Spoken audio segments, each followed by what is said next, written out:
Hello everyone and welcome back to the channel. In today's video we're going to take a look at none other than Transformers Kingdom War for Cybertron Deluxe Class Waspinator. And wow, I was not expecting for the War for Cybertron Kingdom to even release this figure, even though he was referenced in the battle pack of I believe Sideswipe and a repack of Air Razor, I believe, or something like that. Waspinator and Scorponok were mentioned there, but they never appeared in the series except Scorponok.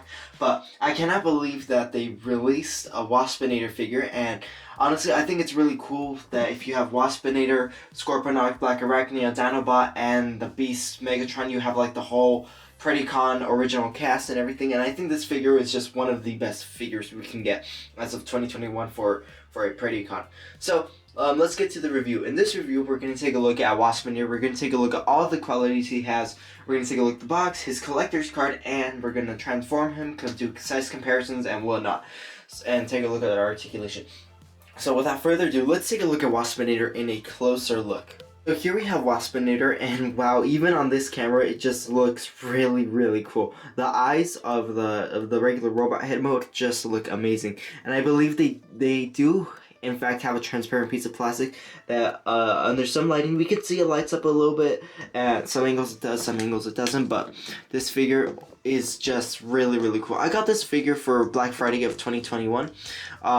Obviously, it's not discounted. For some reason, they don't discount the Transformers. I mean, come on. Target and Walmart, you gotta discount these guys. But, overall, I think it's really nice, this figure. The articulation is great. Although, I would have preferred if he came with another weapon. He did just come with this stingy thing. It mostly acts as the tail part of the Wasp, which is like the stinger part, but, however, I believe in the OG Beast Wars series, it was used as a blaster or some sort of stabbing mechanism of some sort of. I'm not so sure. Just tell me in the comment section down below. Just taking a look at Waspinator. The legs, I think the legs look really cool. They do give me like some sort of alien futuristic vibe. I really do like that. The hands are nice and everything. They're sculpted really well. The insect head, in fact, is actually done really well. We can see I believe these are the eyes. I always forget what the actual word for these are called, but the eyes for the wasp head, they look so lifelike. They look exactly how a bee, wasp, or any sort of insect would look like on the eye.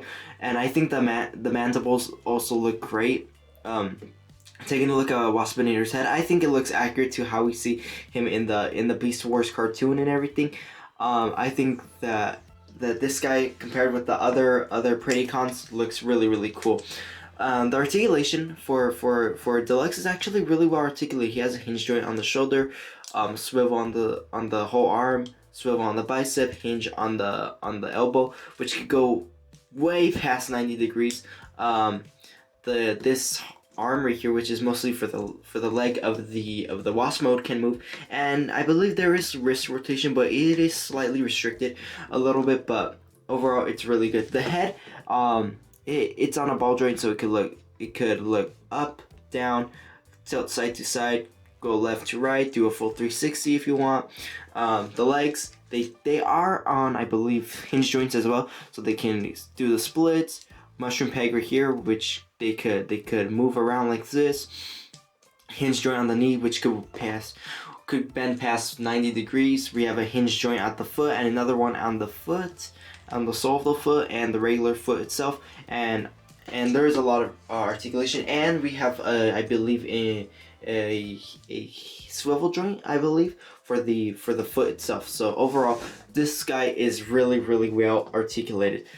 So overall, this guy has nice articulation and everything. Pretty articulated for a Deluxe class figure. And speaking of Deluxe class and figures, let's take a look at some other War for Cybertron figures. Specifically, the Beast Wars characters. So let's take a look at Scorponok and Shadow Panther to see how they scale. Honestly, I think all these three together look really cool together.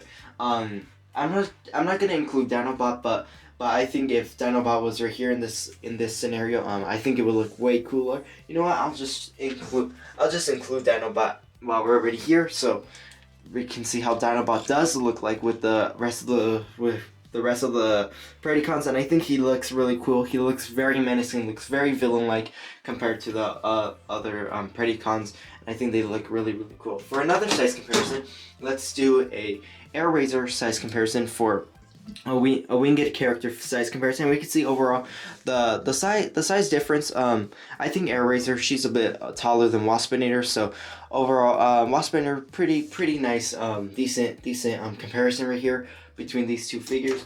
And for a Voyager / Leader comparison, let's bring in the Optimus Prime, the Kingdom Optimus Prime, and we can see how big Optimus Prime is compared to Waspinator. This guy could just beat him up and then just beat him up. So overall, Waspinator, really nice figure, really nice size and everything. So now let's take a look at Waspinator's box and his collector's card. Box of Waspinator looks pretty nice, and I'm just taking a look at the packaging. We can see the Wasp mode as well as the robot mode. It looks really nice. Kingdom War for Cybertron trilogy, Deluxe class.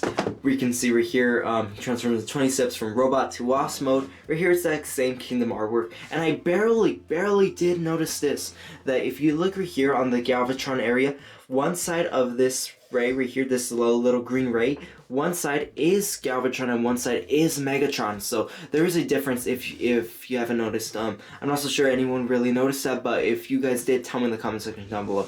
But I think that this figure actually is really cool.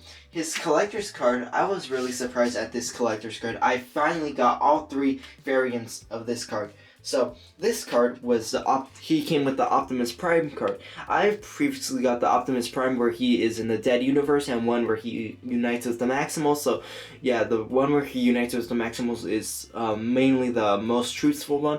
But however, if we flip the side right here, we finally get that third reality where Optimus Prime is now Nemesis Prime. I think that is amazing. We finally got all 3 cards together, so I think it's really cool that Optimus Prime, Nemesis Prime, this is one of the realities, so I think that this is really cool. Obviously this is not the real reality, but it's a reality. If the Autobots do lose, Optimus Prime will turn into Nemesis Prime, and so on, and Galvatron to Megatron, and so on and so forth. So the box, the card are really nice. So without further ado, let's transform Waspinator into that really cool Wasp mode. Waspinator, Waspinize! I think that's what he says. But so the first thing you're gonna have to do, if you haven't done so already, remove his little stingy accessory. After that, you're gonna get these 2 halves of the head, click them together. After that, you're just gonna make sure this whole area flips out like so. After that, you're gonna have to make sure the arms do tuck in like so. You're gonna do the same process on the other side. You're gonna have to flip the wrist like so. Flip this wrist as well. And then after that, I believe you do, in fact, I think you just leave them like so. You're gonna have to flip them like so, like this. So now that they do, in fact, bend like this. And then after that, we are gonna get this circular peg that's right here, and we're gonna put it into this circular slot, which is pretty hard to see. Let me just show you. This circular slot right here will peg into this circular peg that's on the wrist. So we're gonna just push that in right there. Do the same process on the other side. We're gonna do the same process on the other side and then now we have the first half of the body now done. After that, we're just gonna get Waspinator's regular head, flip it back a little bit. Then we're gonna peg in this little piece right here. Now that is done, if this piece has deattached, try to reattach it as soon as possible. So reattach this. After that, you're just gonna have to make sure this whole area does in fact clip like this part as well. Then after that, you're just gonna extend this whole region right here. Flip this area like so. And then after that, you're just gonna have to make sure this region does in fact, this little tab is gonna go inside that little slot. This little tab as well. So you're just gonna have to make sure this whole area does in fact click into this spot right here. So you're just gonna have to click it into this spot right there. Now that is done, you're gonna do the same process to the other side. And now here's the tricky part. Now this piece connects so that we can see somewhat of what the tail part of the wasp part will look like. Now that that is done, we're gonna flip these legs right here like so. Flip this leg like that. And this is one of the most finicky parts, is that the tabs do not tab in, and they really get a bit frustrating eventually. And sometimes some pieces will come off, like you saw the wing come off right now, but you could just reattach it like that.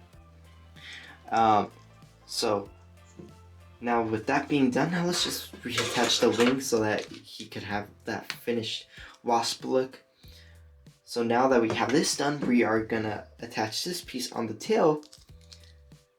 And there we have Waspinator fully transformed into that really cool wasp form. And honestly, this form looks really cool. The mandibles and the antennae on this guy just look amazing.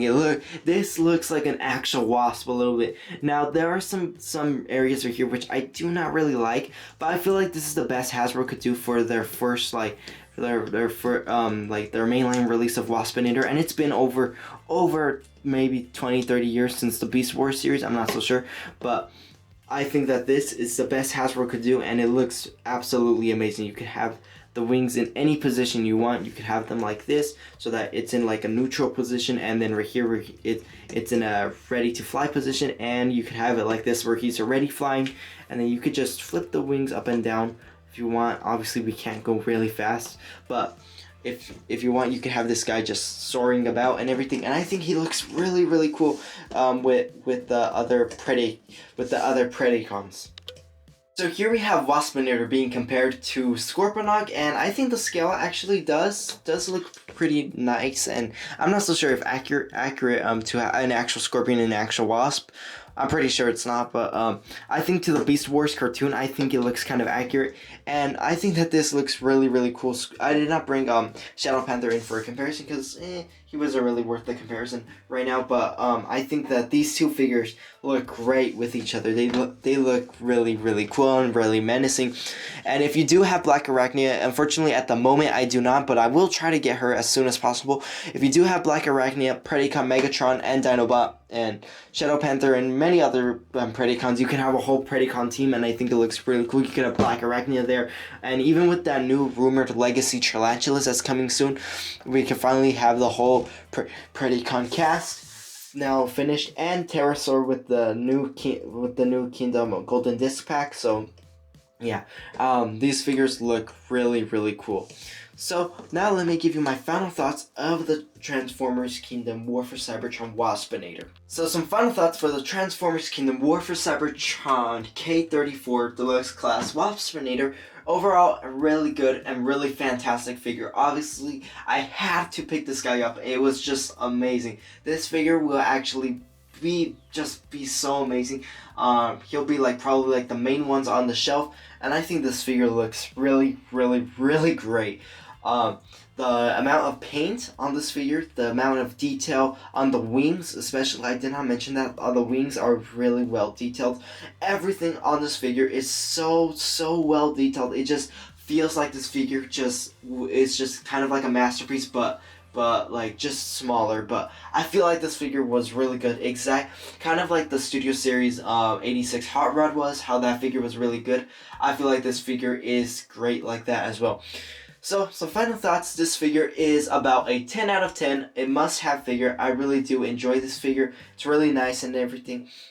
You guys should get this figure. You can find them at Target, Walmart. You could get them on Hasbro Pulse, Amazon online, I believe Target. No, not. I mean Walmart online as well. But you can get this figure just about mostly anywhere right now. Currently right now, because he is just recent and he is new and everything. But this figure is really cool. So thank you for watching. Please subscribe, leave a nice comment, and until my next Kingdom or Studio Series review, I will see you then. Thank you for watching.